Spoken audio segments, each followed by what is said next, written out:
Right folks, welcome to this video. So this one, I'm going to be using this nice piece of hardwood maple. Smells really nice. First time I've used this, so this is sort of like, some of you will have seen the video where I got some nice bits of hardwood off Facebook Marketplace, and this is the start of me using it. So I've got two projects in mind here, so watch to the end of the video. So it's not just the typical one project to do. There's actually, well, would you call it a bonus project? I don't know, but I thought I'd give it a go. Two projects, two in one. Two sort of easiest builds what I'd find to do out of softwood, really. But, you know, I'm giving it a go with hardwood. And to be honest, I was a little bit, not, the word's not scared, but I was a bit, would you say nervous? I don't know what the sort of feeling was. A bit thinking try to use it because I've never used it. Now, first thing I did notice was I was getting some burn marks on the cut, so maybe that's something I'm doing wrong, or it's just the nature of this maple. Please do let me know in the comments if that's right or that's wrong.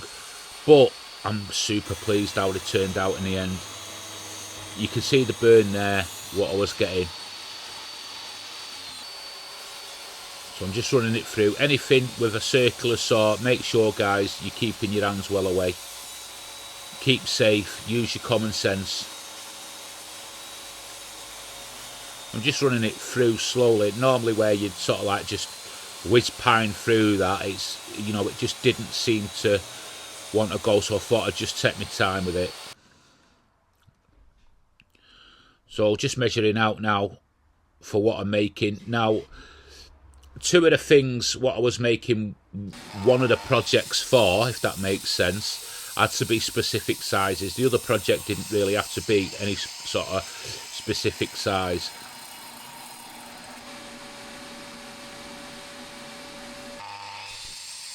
So again, I'm just cutting through it nice and slow, just because I've never used it before and I don't know what it's gonna, you know, come like. So I was just trying to reduce the sort of chances of like kickback, all that kind of stuff. And as this project starts to go on, I'm sort of like finding it really enjoyable to use. You know, once the sort of nervousness out of using it is sort of like going away, I'm really enjoying it. I'm finding it much more pleasing to use than what I would pine, because what it's doing for me, it's making me slow down, it's making me think more, whereas the pine, I got a tendency to rush everything. But with this, I just took my time, and it just, you know, made me do things, think about things more. I enjoyed using it. Now I've got some nice sapele, I've got some walnut to use, I've got some oak to use in future projects. So I'm just thicknessing it down here using this thickness. So I need to get a better thickness than this. This is one I've had for a while. And what one of the things, you know, I didn't account for was the snipe on this. I don't know what it was I was doing. It seemed to, I don't know whether it was the thickness or what it was, but I got quite a bit of snipe on it, and it sort of like took the odd chunk out the top of the wood. So I don't know what that was. I don't know whether it was the wood, whether it being really, well, it seemed to be really dense. So again, I'm just running it through my router table here, nice and slowly, and you can see there the snipe. So I'm just going to cut that away. I did cut it oversized on purpose because I knew there was going to be snipe, but what that led to, an oversight on my part, was I wanted to grain match it a little bit, and I couldn't do that in the end, which was a bit disappointing. But it, you know, it didn't really matter in the end, because this project was all about just using this wood and learning.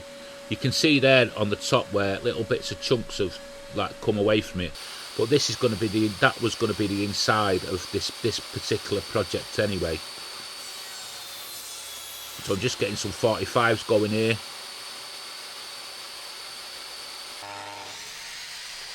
And again here on the miter saw, same again. and I just want to double check everything, the correct, everything's sort of dimensioned, sort of spot on. I want to give myself every chance of getting the project as perfect as I can. I mean, no project's ever perfect, and these projects are far from perfect. But if I just keep practicing on getting things perfect, I'm gonna get to where I want to be eventually. So I just line up the bottom one with the top one to give me an accurate measurement.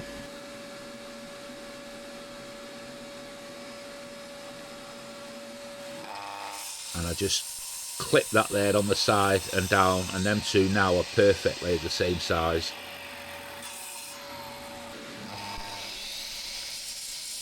Again, you can see how slow I'm going through that. Am I going too slow there? Let me know.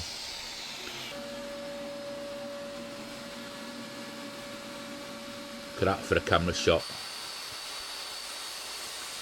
So obviously, I think you have guessed what I'm making. I'm making some picture frames, and I'm making a box. Now this is the backing board. I'm just using some sort of scrap ply. I've got a 6mm ply I've got lying about. Is it 6mm or 3mm? It's one of them anyway, I can't remember. And I'm just making sure everything sort of fits together nicely before I go ahead. So one of the pictures it's going in was Lily, my daughter, recently graduated from Durham University here in England, and one's that, and one's a picture of Shelley's mum and dad, who are no longer with us. And you know, I just wanted some nice picture frames, so I'm just using the sort of laminate sheeting for the front in case they ever fall off the wall. They're not glass, and it just works as well as glass. If you want to put glass in, you can do. So again, I'm just going through here, just take it nice and easy. This, I'm just making the slots for the top and the base of the boxes here. You can see there where I've not been able to sort of grain match because of, you know, where I cut that snipe away. I mean, there probably would have been ways round it. I could have put that on the inside, but then I was worried about having a gap on the mitered joint. So getting some glue into the joints. So guys, like I always ask, let me know where you're all from and what part of the world you're from. It'd be nice to hear from you. Let me say hello to you. And, you know, come on, comment. Let me know what you're making, all that kind of stuff. The YouTube algorithm has recently changed, so the more comments and thumbs up and whatever helps with more reach for my sort of little channel. And you can support me now on Patreon, YouTube memberships, and if you're feeling flush, you can hit the super thanks, which every penny goes into making the channel bigger and better. What I would recommend is you get some of these, you know, these clamps here, these strap clamp things. They make life really easy. They're a bit of faff to get, you know, set them up like a little bit, but once you've done it a few times, they're dead easy.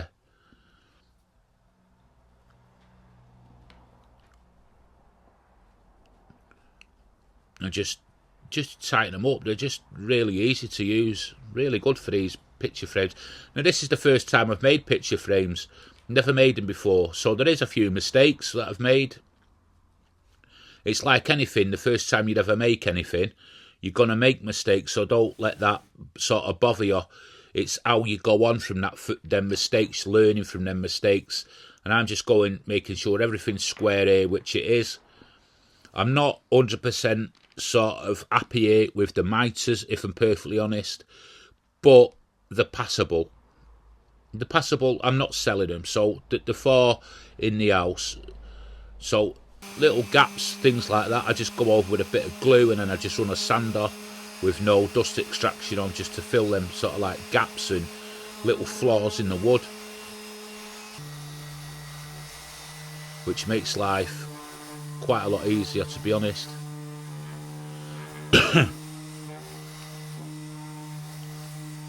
I'm just taking it nice and easy.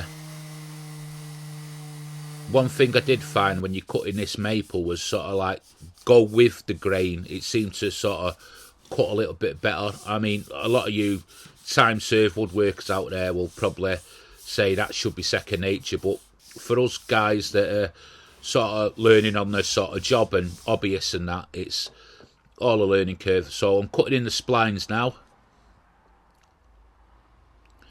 So I just line it up properly. I've got all markings and measurements on that spline jig, what I made. And I just take it off there before I pull it back, because I just wanted to reduce any sort of form of risk of it snagging or anything. Kick back, all that kind of stuff.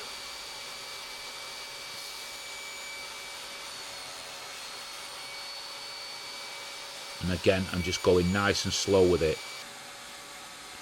You can see there, nice clean cuts.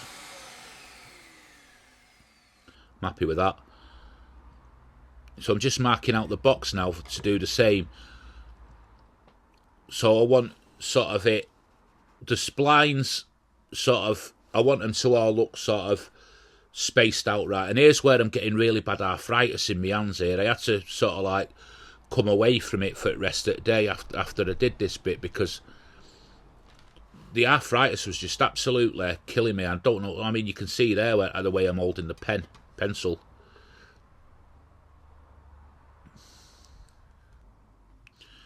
You can see there the markings on me spline jig that I've made. So I'm just running the box through. Again, just taking it nice and easy.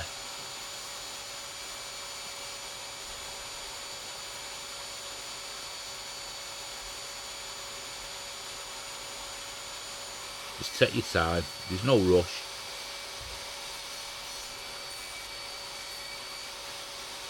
There's something really enjoyable about doing this bit, making splines. I don't know what it is.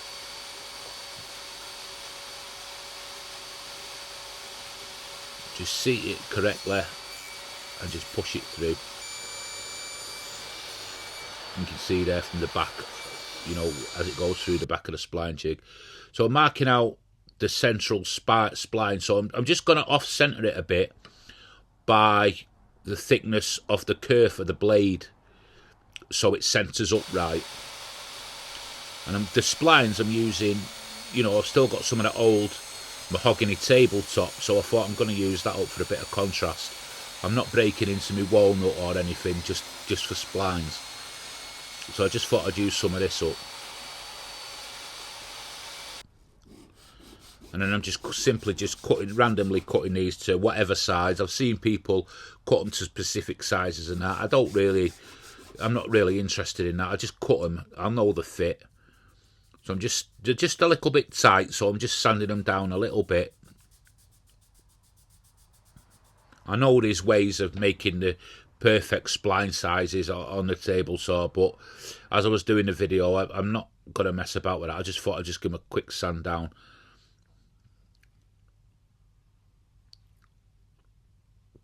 And just glue everything and pop them in and leave to dry.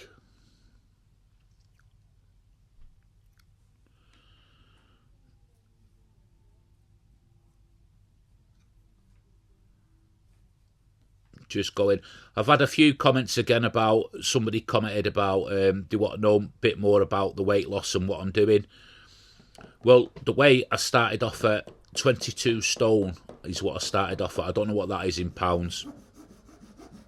And I am down as of today to 18 stone 2 pounds. So it's coming off. And people ask me what I'm doing. I'm doing fasting, 16-hour fasting. So I start at 7 o'clock in the evening. I have my last meal around about 6 p.m. and then I won't eat then for 16 hours. I'll just drink water or black coffee. So I'm just giving everything a sand down. And then this is the bit that, you know, it frightens me the most. I won't say frightens me, but just gives me the ibby-jibbies a bit, because I want to get that cut spot on. You know, I've done this in the past, and it looks like a bit of snipe on the top. It's where the blade sort of moves a little bit. So I put a wedge in the top section. So this is for the feet here. I'm just making some basic sort of leg type feet. I want this to look sort of, this box, like a clean looking art deco vibe. And at the end of the video, if you sort of let me know if I've nailed the art deco vibe to this box, please do let me know. Boxes are something I really want to do more of because I really enjoy doing them. And then I'm just going over, putting more detail into it. This is with a little chamfer bit. So this is for the top. And then what I will do is I'll sand over and sort of try and round it over a little bit, just to give it a bit of more depth. So where the cut is on the box of it, I have sanded it and it's come out not too bad. So I just go round it with a router just to give it like a shadow line look. So this is the line. I'm just using plywood here. I should have used a bit of walnut or something, but just for this first build on this maple, I just thought, you know, I'm just going to use up what I've got around the build. But if I was certainly making it to sell, that'd be walnut. So again, here's where I'm just going over with the detail of sanding, and this is for the handle for the lid.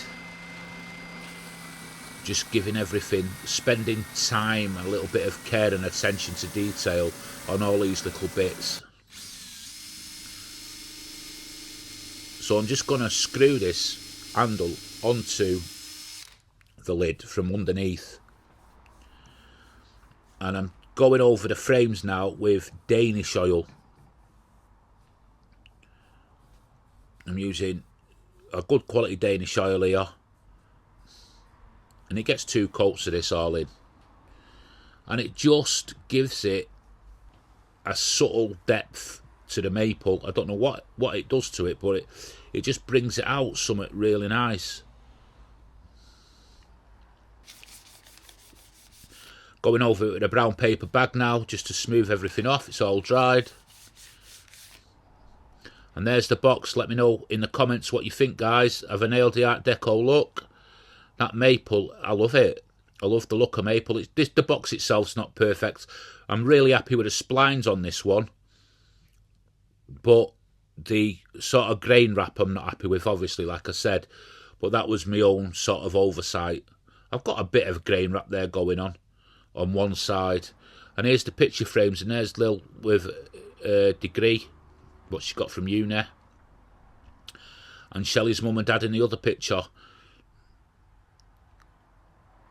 I think they just look really cool, even though they're not 100% perfect. They're passable, and there's all 3 together. So let me know, guys, in the comments what you think of my projects. I'd be really happy to know what you think, your feedback, any hints and tips you might have for me. Please pop them down in the comments. Don't be scared to sort of comment and let me know your thoughts.